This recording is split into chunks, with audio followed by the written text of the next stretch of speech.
Assalamualaikum warahmatullahi wabarakatuh.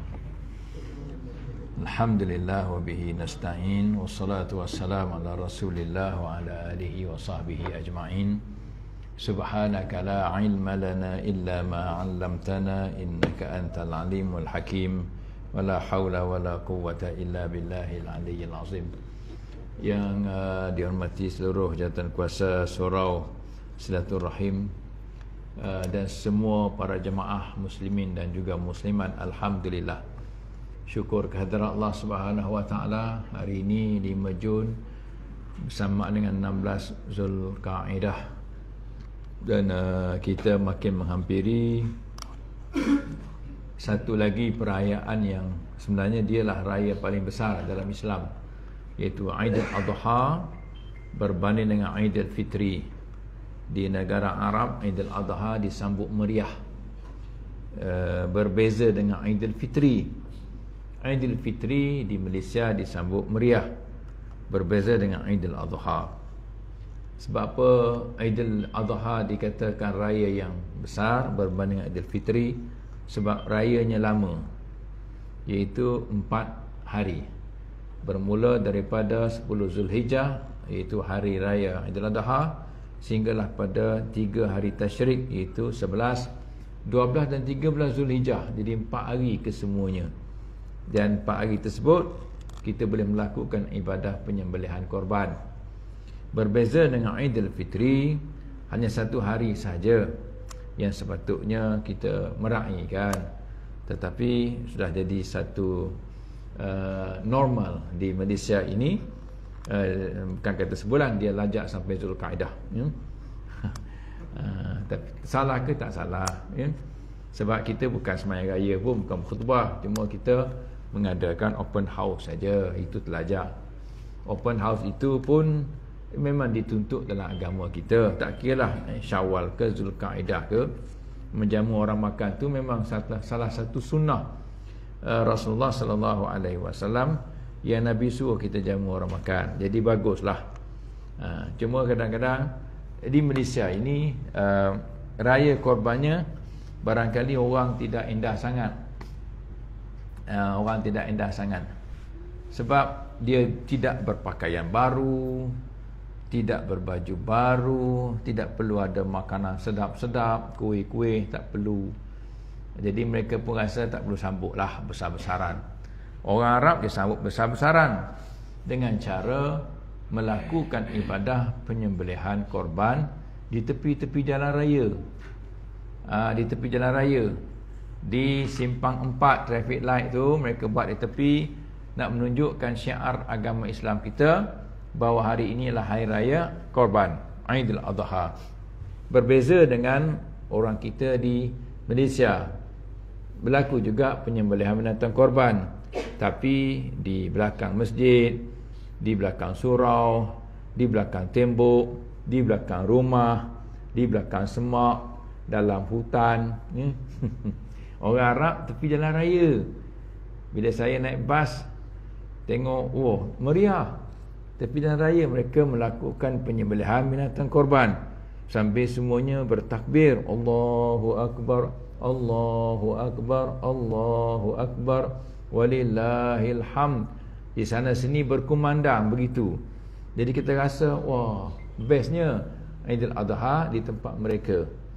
Di tempat kita tak nampak syiar di tepi jalan, kita tak nampak. Syiar ini kena tunjukkan. Kalau ikut sunnah kan, sekarang kena tangkap kena tangkap, mungkin kena cemuh dalam TikTok kan, dalam FB, sebab tidak menjaga sensitiviti kaum lain barangkali kan. Tapi itulah sebab tu kita kena beri faham kepada mereka. Jangan kita ikut kepahaman mereka. Ikut kepahaman mereka, biar agama kita adalah agama wahyu daripada Allah. Apa yang Allah Ta'ala suruh buat itu, tidak ada kezaliman sedikit pun. Pasal kita duk ikut rentak mereka, makalah jadi macam ni. Tapi tak apa, kita bincang tentang ibadah korban. Saya difahamkan surah ni mungkin akan bajetnya ialah 30 ekor lembu kan. 32. Bagus, alhamdulillah. Tak mana 32 ekor lembu tu, macam nak jual lembu lah pula kan. Jadi sebenarnya ibadah korban ni tuan-tuan, dia ibadah yang tertua. Antara ibadah yang tertua di dunia ini ialah ibadah korban. Sebab dia bermula dengan zaman Nabi Adam lagi, di mana yang mula-mula melakukan korban ini ialah anak-anak Nabi Adam, Qabil dan juga Habil. Jadi Qabil dan Habil ini pada asalnya mereka disyariatkan supaya berkahwin dengan kembar bersilang. Artinya Qabil akan berkahwin dengan kembar Habil, adiknya. Manakala adiknya Habil akan kahwin dengan kembar abangnya Qabil. Sebab mereka kembar perempuan, seorang lelaki, seorang perempuan. Syariat zaman Nabi Adam boleh dan harus kahwin sesama adik-beradik, dan kena kahwin sesama adik-beradik. Sebab itu je pun lelaki-lelaki yang perempuan yang ada. Zaman sekarang tak boleh, haram. Tapi kahwin tidak boleh kahwin sama kembar, mesti kembar yang berbeza. Berarti tahun ni Qabil dia lahir dengan Iklimah, yang perempuan itu namanya Iklimah.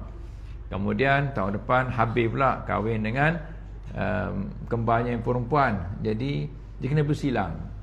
Itu tidak dipersetujui oleh Qabil, sebab kembar perempuan Habil tidak cantik, kembar perempuannya cantik. Itu lumrah, naluri laki-laki, dia sukakan yang cantik-cantik. Betul, Mam? Betul ya? Malah lembu korban pun mesti cari lembu yang cantik juga ya?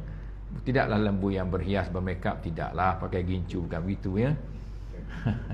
Lembu yang cantik pada fizikalnya, tidak ada cacat celah.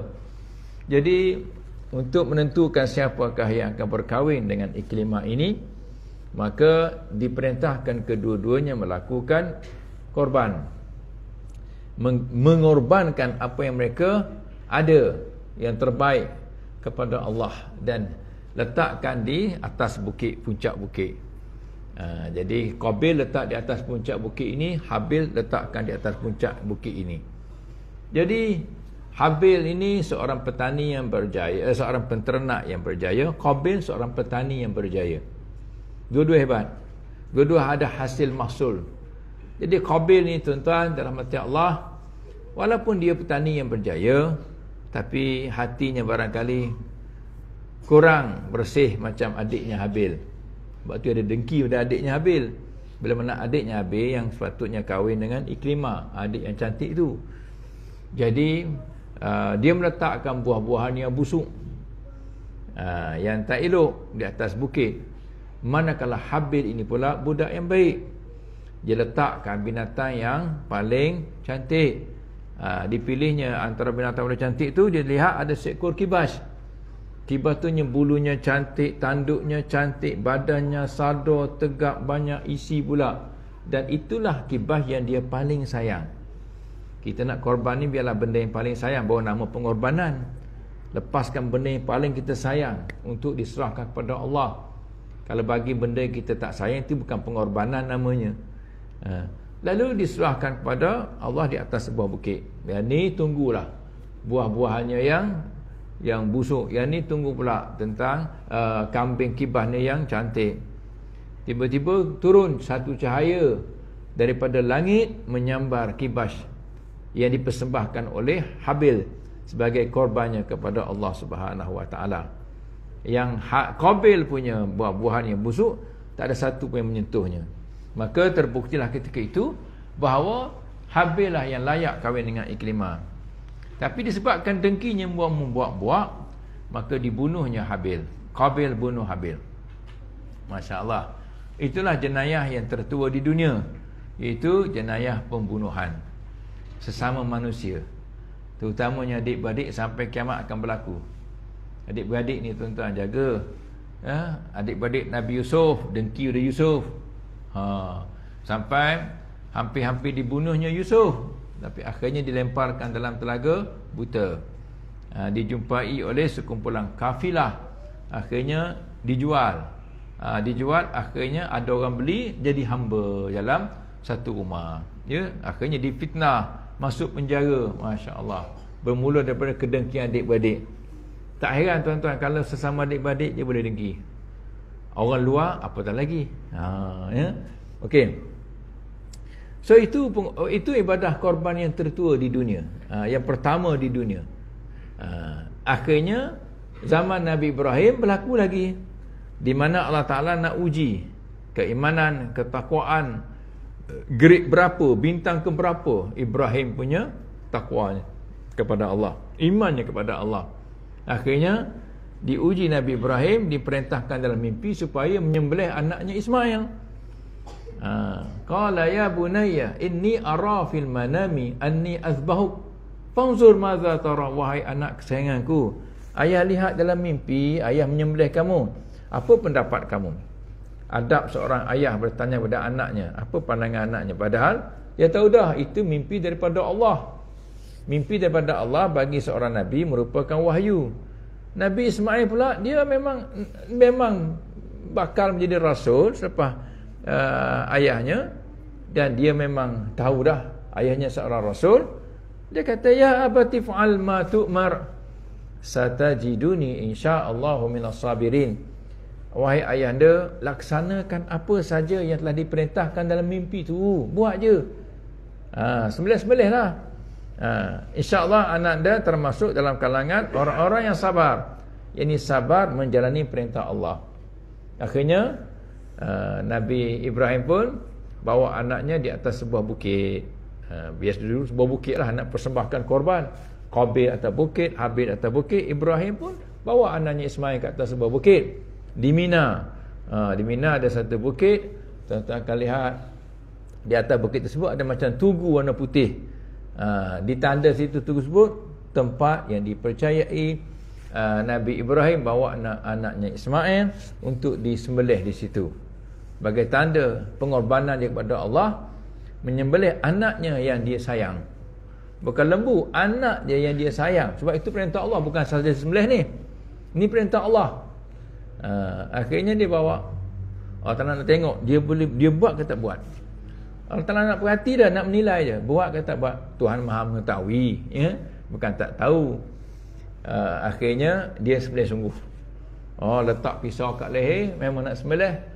Dah tajam dah pisau, dah tajam. Tuan-tuan, dalam riwayat disebut dia pun sembelih tapi tak lut, sembelih tapi tak lut. Makna dia betul-betul nak sembelih. Bukan berlakon, sembelih sungguh tapi tajam dah pisau tu. Tak lut. Rupanya memang betul. Yang menyebabkan luka itu bukan pisau tapi Allah. Allah. Kalau Tuhan tak izinkan luka, tak luka juga. Kadang-kadang orang tembak pun dengan peluru pun tak kena badan dia, sebab yang boleh menembus badan tersebut bukan peluru tadi, dia adalah kerana Allah izin ataupun tak izin. Nabi Ibrahim dibakar pun dia tak hangus. Sebab apa? Sebab Tuhan tak izinkan dia hangus. Walaupun sifat api itu membakar, tapi Tuhan kata ke api, ya kulna ya narukuni bardan wa salaman ala Ibrahim.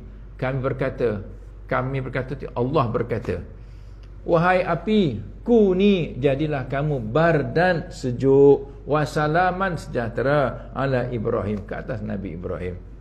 Api yang sifatnya panas tidak jadi panas. Pada sifat api itu panas, tapi dengan kuasa Allah jadi sejuk. Sifat pisau tajam itu menghiris, dengan kuasa Allah dia tak menghiris. Masya Allah. Akhirnya Tuhan nak uji saja. Wa fadainahu bidzibhin azim, kata Allah, kami gantikan tempat Nabi Ismail yang sepatutnya disembelih dengan zibhin azim, satu binatang yang hebat. Akhirnya menurut riwayat dalam kitab tafsir, binatang tersebut datang daripada syurga, iaitu seekor kibas yang cantik. Disebut dalam kitab tafsir, itulah kibas Habil dahulu. Kibas Habil dibawa masuk ke dalam syurga, bila diturunkan balik zaman Nabi Ibrahim, menggantikan tempat Nabi Ismail sebagai ganti korban. Sehinggalah zaman Nabi kita, Nabi Muhammad sallallahu alaihi wasallam, syariat korban diteruskan, iaitu menyembelih binatang yang terdiri daripada unta. Kita tak ada unta, ada pun mungkin di zoo negara. Unta negara Arab, sembelih unta. Kita sembelih unta pun canggung jadi, sebab kita sembelih unta macam sembelih lembu. Kita pun ikat kaki, kita pun perubah unta, kita pun sembelih dalam keadaan baring. Unta disembelih dalam keadaan berdiri. Orang Arab pun tengok Melayu, pelik Melayu ni. Pelik Melayu ni. Kalau kita pergi tempat-tempat penyembelihan di Mina contohnya, kalau unta jadi sembelih gitu je, pisau tajam zop kat leher dia. Dia pun tumbang, jatuh, menggelepar, mati. Dia tutup muka dulu, muka unta-unta tadi tu. Semua unta dia tutup muka. Sunnahnya begitu, sunnahnya. Supaya unta lain tidak melihat kawannya disembelih di depan matanya.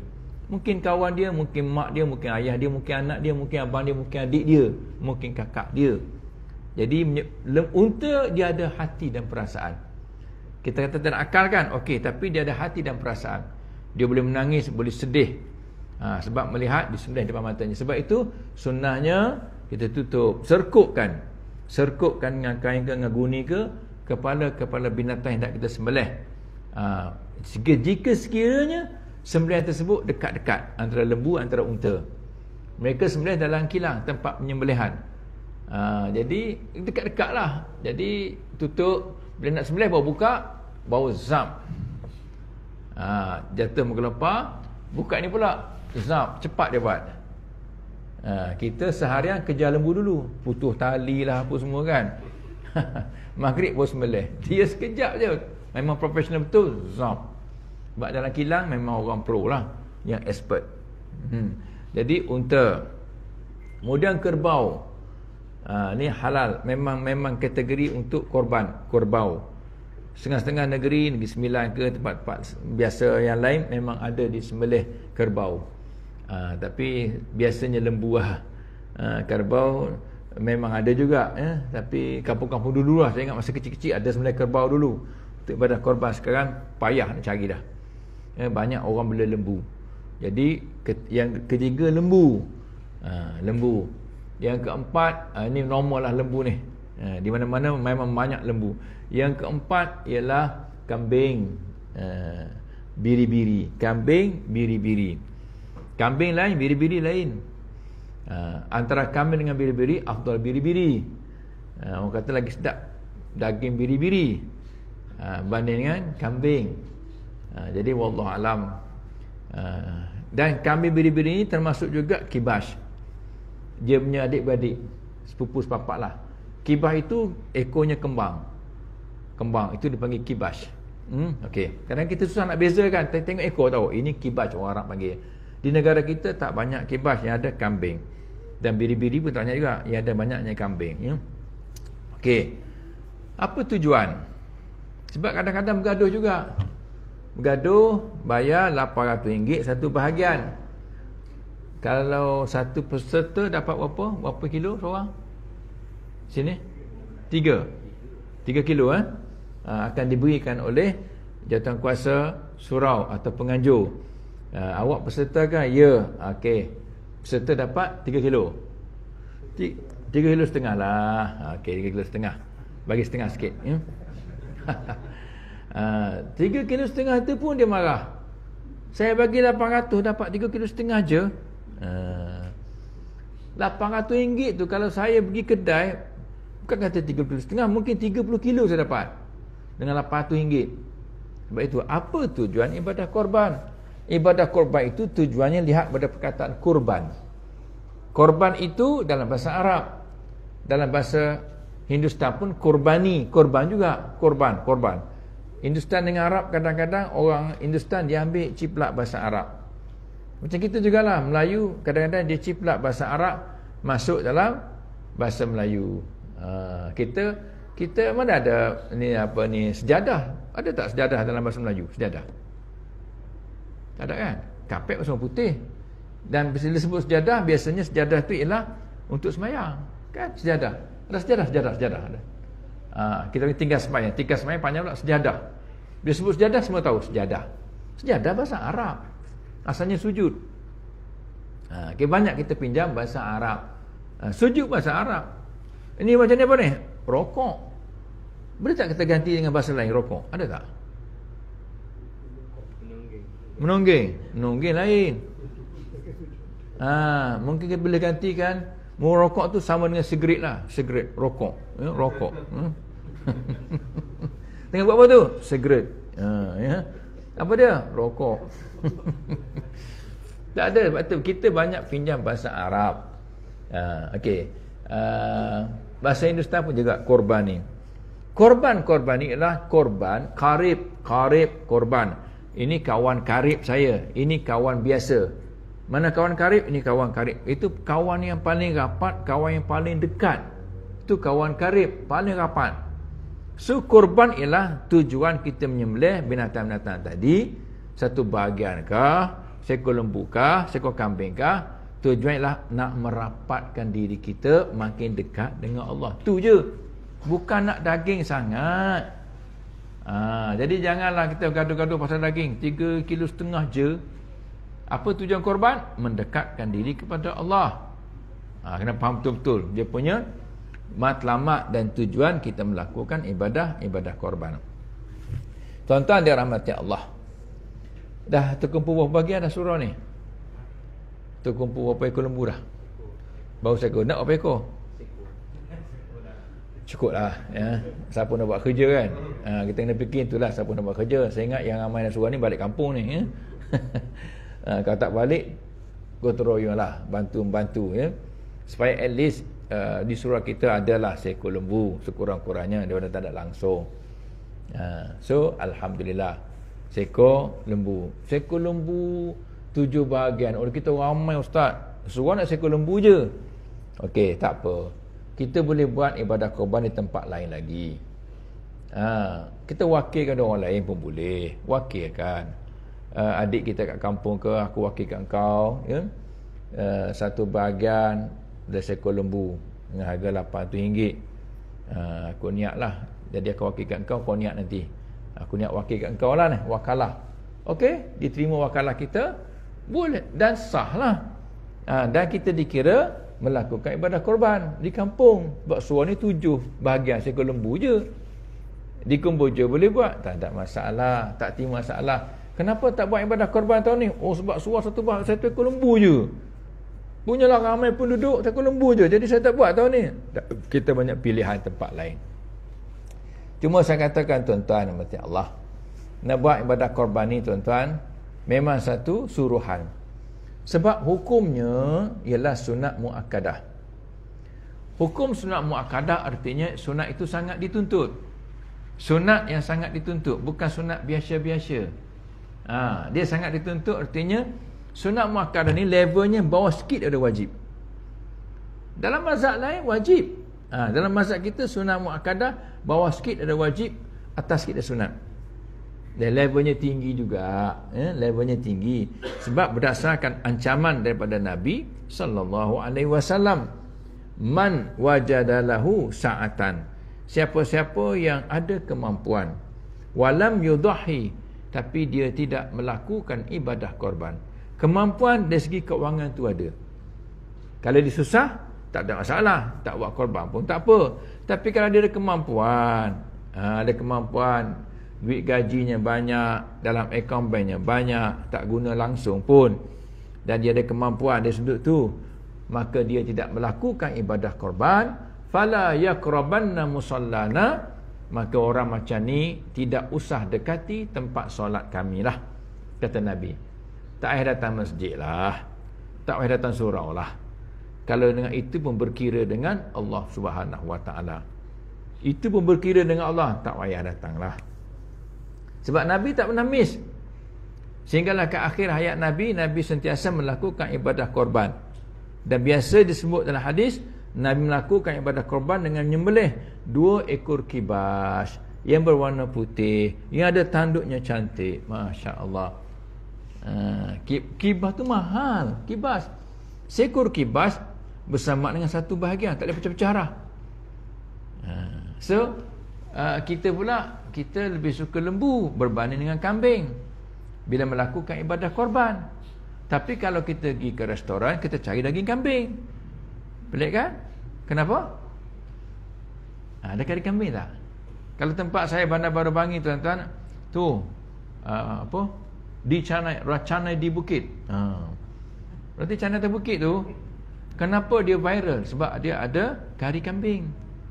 Padahal kalau kira roti canai, tempat lain lagi sedap, ada gebas-gebas lagi. Tapi disebabkan dia ada kari kambing, maka viral. Orang pergi sebab kari kambing je. Tapi bila nak ibadah korban, kenapa pakat cari lembu? Saya tanya tuan-tuan, kenapa? Susah dapat kambing? Ya. Sebab roti canai tu dah ambil dah. Okey, lagi bagus jawapan tu kan. Macam logik sikit lah, ya. Kambing mahal, hak tu nak dengar tu. Kambing mahal, 1,000 lebih kambing satu ekor. 1,200 kan? 1,200. Lembu satu bahagian baru RM800. Baru mungkin RM700. Ada RM600 pun ada. Tengok dia pada saiz. Kalau lembu rahmah mungkin RM600, ya. Lembu madani RM800. Tengok saiz. Jadi mahal lah. Allah. Kalau kambing 1,200, aduh, mikirnya kali ni. Jadi kalau aku ambil kambing lembu rahmah, dah dapat 2 bahagian dah. 600 dapat 1,200, 2 bahagian. Kalau kambing seekor. Tapi bila nak makan, nak kambing. Itu manusia. Tak apalah, kita tak nak condemn apa-apa. Cuma yang penting ialah buatlah ibadah korban. Kalau sini dah tertutup dia punya permohonan, pergi tempat lain. Banyak lagi tempat lain. Nak dengan saya boleh, tapi saya buat kat Terengganu. Boleh juga, tak masalah buat kat Terengganu. Jadi wakil lah kat saya, contohlah wakil. Ada orang buat kat Kemboja, ada ustaz. Jadi kita wakil kat ustaz tu, wakalah. Dia kan ada borang wakalah lah. Jadi yang paling penting buat. Sebab Nabi bagi ancaman, siapa-siapa yang ada kemampuan tapi dia enggan melakukan ibadah korban, maka janganlah dia dekati tempat solat kami. Hadis riwayat Ibnu Majah. Okey, tuan-tuan dirahmati Allah. Kadang-kadang dia jadi wajib. Tadi sunat muakkadah. Kadang-kadang dia jadi wajib. Wajib bila kita bernazar atas nama Allah. Ya Allah, sekiranya aku sembuh daripada penyakit ini, aku bernazar, aku akan join satu bahagian ibadah korban tahun ini kerana-Mu ya Allah. Sembuh. Bila sembuh, wajib atasnya untuk menunaikan nazarnya itu, iaitu kena join lah satu bahagian daripada ibadah korban tahun ini. Jadi wajib. Sebab itu bila kita bernazar, pastikan kita boleh buat nazar tersebut. Daging haram dia makan. Daging nazar haram dia dan keluarganya makan. Bagus soalan tu. Daging korban sunat semua boleh makan. Dia boleh makan, keluarga boleh makan, orang lain boleh makan. Tapi daging ibadah korban nazar haram yang bernazar itu makan, dan juga haram ahli keluarganya makan. Semuanya wajib disedekahkan. Dia tidak boleh ambil pun. Nak tanduk pun tak boleh, nak kuku pun tak boleh, nak taring pun tak boleh. Semua kena sedekahkan. Kalau selain nazar korban, kalau dia kata kalau sembuh nak sembelih lembu, korban boleh makan? Tak boleh. Tak boleh. Semua. Dia kena pegang situ. Nampaklah dia punya janji dengan Allah tu, Tuhan dah laksanakan, dia kena laksanakan jugalah. Kadang-kadang ada orang tak sanggup. Dia sanggup bernazar dan berjanji dengan Allah Ta'ala saja. Ustaz, ni cerita betul. Ada orang telefon ke WhatsApp, saya lupa dah saya bernazar Ustaz, hari tu dengan Allah, sekiranya saya sembuh penyakit Covid ke apa, lupa dah, saya akan bernazar, saya akan melakukan ibadah umrah. Bayangkan, kalau satu bahagian korban boleh RM800 kan, umrah RM8,000. 8,000. Masa dia bernazar dia lupa. Dia nak sembuh je. Tak fikir apa, nak sembuh. Tuhan bagi sembuh kat dia. Bila Tuhan bagi sembuh kat dia, dia pun WhatsApp saya ataupun call, saya lupa dah. Ustaz, boleh tak saya tukar? Tukar apa pula? Tukar nazar saya, hak pergi umrah tu, kepada buat majlis makan-makan doa selamat. Pandai kan? Jadi kalau pergi umrah habis RM8,000, buat makan-makan doa selamat RM80 je habis, Pandai manusia tu, dia nak menipu Allah. Tunggulah pembalasannya. Kalau kita menipu Allah, kifarahnya akan datang pada kita. Tipu orang pun tak boleh, ini kan tipu Allah. Kifarah je. Masya Allah. Jadi tuan-tuan, jaga-jaga kalau kita bernazar. Satu, tunaikan. Yang kedua, haram makan daging. Ambil pun tak boleh. Mengelak pun tak boleh. Mengelak artinya mengelak. Kalau mengelak, macam kita menipu sikit. Daging nazar tu dah bagilah kepada Zul. Zul, bagi aku sikit Zul. Bagi sikit Mu ambil dulu, lepas tu empahkan balik. Dia bagi Cina buta namanya. Dalam korban ada Cina buta juga. Haram, tak boleh mengelak. Orang lain masak daging tu, dia tak tahu pun. Tak apa. Tak apa. Tak apa. Dia tak tahu. Cina buta dia pakat dah. Tak boleh. Jadi tuan-tuan mati Allah. Bagi saya nak sebut, ada orang dia cannot tidak boleh terima. Kenapa dapat 3,5 kilo sedangkan aku bagi RM800. Tuan-tuan dan mati Allah, kita akan dapat package lain yang kita tak nampak daripada Allah. Package lain. Jangan risau. RM800 tu nak compare bandingkan dengan package yang Tuhan bagi, memang tak berbaloi kata. Sikit sangat RM800 kita bayar tu. Tapi kita dapat premium. Dapat yang premium. Tuan-tuan bayar RM6,000 nak pergi umrah. Tapi tuan-tuan duduk 20 hari. Uish, 20 hari tu. Yes, bas ni bas 2 tingkat. 2 tingkat sambut kita ke airport. Sampai ke Madinah. Duduk Madinah kita jalan semua, baru tingkat ada aircon, ada mutawis siap. Kemudian daripada Madinah kita naik kereta api laju. Wow, RM6,000 dapat kereta api laju. Ya, kita akan bagi kereta api laju. Kemudian duduk kat Taif pula 5 hari. Duduk kat Taif 5 hari, makan durian Taif. Ya betul Ustaz? Ya. Macam tak baloi. Macam ya betul, RM6,000 bayar macam dapat premium macam tu. Itu kita tak nampak. Allah bagi, kita tak nampak. Apa dia? Yang pertama, keampunan. Macam tuan-tuan, saya sebut tuan-tuan beli kereta lah. Cik Zul beli kereta apa itu? Honda apa? Honda apa? HRV ya? Warna putih tu? Honda kata lah, beli Honda. Kita tanya salesman, kita dah compare dah part-part lain kan, tanya dia, kalau saya beli kereta dengan tuan, apa saya dapat? Dia kata, pertama kita akan bagi payung 3 payung. 3 payung. 4 lesen ya. Dia 3 payung. Nombor 2 carpet mat tu, carpet mat. Untuk carpet kereta tu kita akan bagi yang tebal. Okey.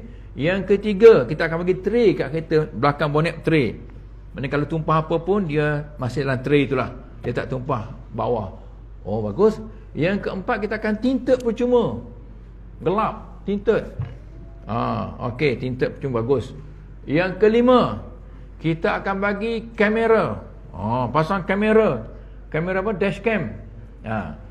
Kiri, kanan, belakang, depan. Kiri kanan pun ada. Ada. Yes. Bawah pun ada juga, bawah. Kesan luban kan. Okey, lagi kita akan bagi kit untuk sakit-sakit tu, emergency apa? Emergency kit. Kit tu kita bagi. Paling ada ubat-ubatan ya. Okey, lagi-lagi kita akan bagi kat ustaz satu tong Honda punya untuk letak daging korban. Bagus. Lagi kan banyak package tu. Tu kita nampak. Ni kita tak nampak. Tuan bagi benda tak nampak. Memang tak nampak. Kita nampak hilang duit RM800, dapat daging 3,5 kilo. Tak berbaloi. Tapi Tuhan bagi apa? Kata Nabi, pertama, diampunkan dosa-dosamu yang terdahulu. Nabi kata kat Fatimah, wahai Fatimah, berdirilah kamu di sebelah binatang korban kamu. Sunat berdiri di sebelah binatang korban kita. Tapi kalau kita wakil, tak dapat berdirilah. Ambil video lah. Ambil video tengok ya. Okay, biar kita tengok. Berdiri dan tengok. Dan tengoklah kata Nabi, wahai Fatimah, berdiri dan tengok dia disembelih. Sebab darah pertama yang mancuk keluar dari leher lembu tadi tu, untuk apa?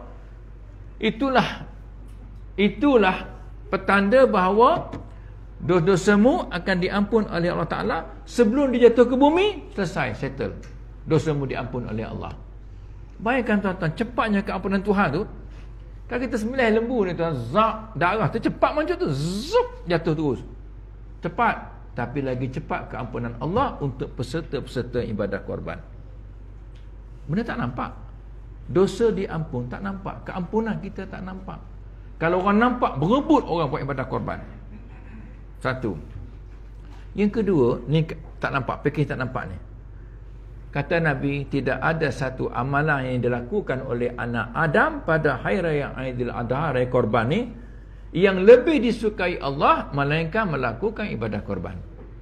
Artinya kita dah buat satu amalan yang sangat disukai oleh Allah. Tapi jangan salah faham tuan-tuan. Sebab saya sebut ada orang tanya ibadah korban, dia pun join akikah. Akikah tidak termasuk package ni. Harus, boleh, tapi dia tak dapat package premium yang saya nyatakan. Keampunan tak dapat. Sebab akikah ni tanda kesyukuran, dapat bayi, dapat anak, bersyukurlah dapat anak. Kita dapat dulu. Dapat anugerah, itu bersyukur dengan cara sembelih akikah. Yang ni tak ada apa-apa. Masuk 10 Zulhijjah, tak ada apa kesyukuran, tak ada. Tapi kena korbankan RM8. Dapat package ni premium ni. So kenapa kita bertembung tanya orang buat ibadah korban, kita sibuk dengan akikah. Kecuali tuan-tuan ada juga bahagian korban. Mam, tahun ni saya masuk 2 ya. Satu korban, satu akikah. Okey ya. Ada ibadah korban, dia dapatlah package tadi. Mam, tahun ni saya tak buat korban, saya buat akikah. You tak dapat apa-apa. Package premium tadi tu. So, keampunan tak dapat. Apa tadi tu? Yang kedua, amalan yang sangat disukai Allah pun dia tak dapat. Sebab disebut korban. Pada hari yang ada ni, 4 hari kan? 10 Zulhijjah, 11 Zulhijjah, 12 Zulhijjah, 13 Zulhijjah. Ni sunat takbir ni. 4 hari ni, buatlah ibadah korban. Tolak 4 hari ni, buatlah akikah. 361 hari, akikah. 4 hari ni, korban. Kenapa dia bertembung, dia berbolok tu? Korban akikah. Jadi bolong. Saya tak galakkan tuan-tuan. Hukumnya harus. Tapi tuan-tuan tak dapat package tadi tu. Premium. Ada saya lah. Lah ni ustaz-ustaz yang menyampaikan tu. Ya, ustaz kempen dia ada saham juga. Jadi orang-orang yang Dia nak dekat tu. Tak apa. Dia dah tak juga. Kadang dia kena ambil ni. Seperti saya galakkan, ambil 2. Satu bahagian korban, satu bahagian akikah. Ataupun 4 hari tu korban, akikah kemudian. Akikah tu bulan depan boleh. 1-2 bulan lagi boleh. 3 bulan lagi boleh, tak ada masalah. Jangan bolok situ. Bolok tu bolok. Bolok tu dia jeng tu. Jeng cranking coil tu. Walaupun harus boleh, tak ada masalah, dia campur boleh. Tapi hilang fadilat dia. Kita nak fadilat. Okey. dia dimomokkan dengan kata barakah. Banyak barakah. Buat dia kempen, dia ada ni. Dia ni saham dia.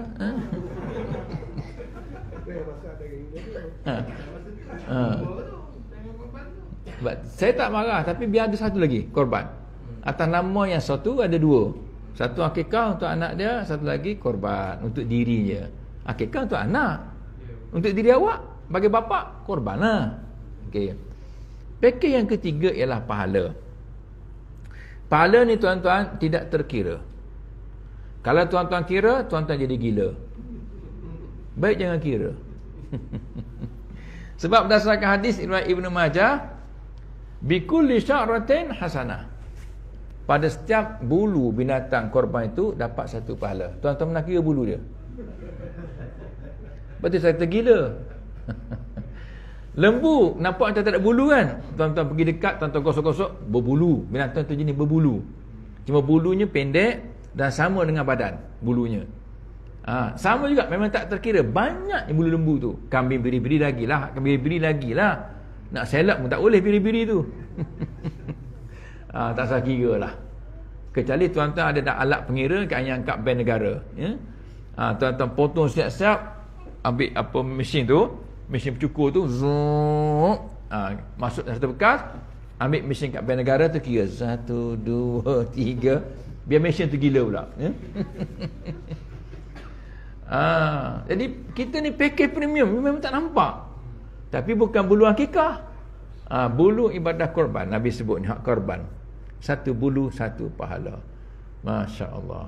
Jadi kalau sini terhad 1 ekor lembu 7 bahagian saja, tuan-tuan boleh join part lain. Sebab tuan-tuan nak package premium tadi, bukan nak daging pun. Daging tu tuan-tuan tak ada masalah. Memang daging kita akan bagi 1/3. 1/3, 1/3. 1/3 untuk kita sedekahkan, 1/3 untuk kita hadiahkan, 1/3 untuk kita makan diri sendiri dan keluarga kita. Kita tak ambil lebih. Ambil 1/3 saja untuk diri kita.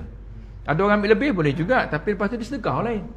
Siapa, adik-beradik dia ke, tak ada masalah. Ambil 1/3. Kalau boleh kurang lagi, kurang lagi. So,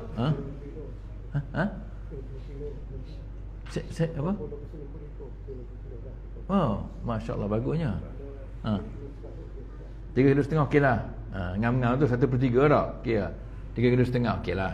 Daging dia termasuk tulang dengan organ tu semua ni. Daging. Tulang tu kira apa ni, apa panggil apa? Bonus lah. Bonus bagilah tulang sikit sebab dia nak rasa tulang kan. Bagilah tulang, bagilah limpa organ ke dalam, hati kerat sikit-sikit bagilah. Itu baru adil. Ni dapat dia seorang hati 1 kilo. Allah, aku tak akan hati. Yang ni pula dapat paru 1 kilo kan. Kita kerat-kerat baru adil. Dapat rasa paru sikit, hati sikit, lidah lembu sikit, telinga lembu sikit, hidung lembu sikit kan. Semua berguna belaka tu.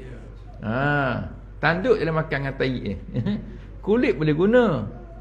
Kalau orang nak kulit, katakanlah datang suara terakhir, kami, awak daripada mana ni? Kami daripada Kuala Lumpur. Kamu datang untuk apa ni? Kami datang nak kulit je. Bagi dia. Kalau jual? Tak boleh jual. Binatang korban tak boleh jual. Bagi dia. Tak boleh. Tak boleh. Kecuali dia ambil dulu. Dia ambil dulu. Dia ambil dulu. Kemudian dia ambil, tak kena buat apa. Oh, jual aku lah. Ambil lah. Jual.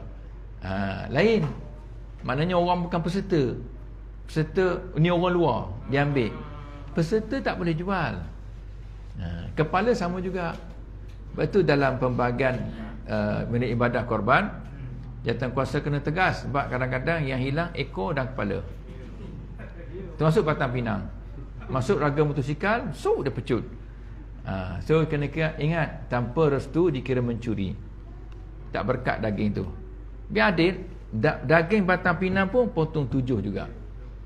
Potong, biar dapat merasa. Semua peserta dapat rasa.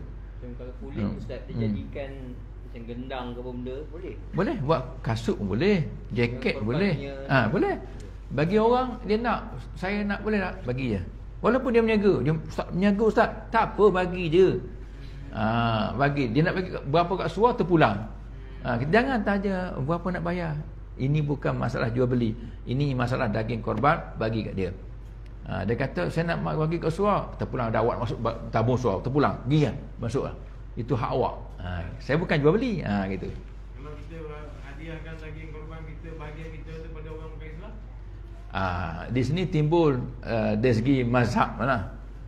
Mazhab menyebutkan bahawa bila kita melibatkan dalam mazhab Syafi'i, sunat ke, wajib ke, tak boleh bagi. Dalam mazhab yang lain, daging wajib tak boleh bagi. Nazar contoh kan, tu tak boleh bagi. Hak sunat afdal Islam dululah, kalau ada. Tak ada baru boleh bagi. Kita dua-dua tak boleh mazhab Syafi'i. Okey? Sebab kita makan. Kalau kita jemput dia, kita kira berapa orang? Berapa orang datang? Berapa orang datang? Ni kata mufti wilayah dululah, guru saya Datuk Hashim Yahya almarhum. Saya tanya dia satu soalan tentang daging korban ni. Juga masuk akikah.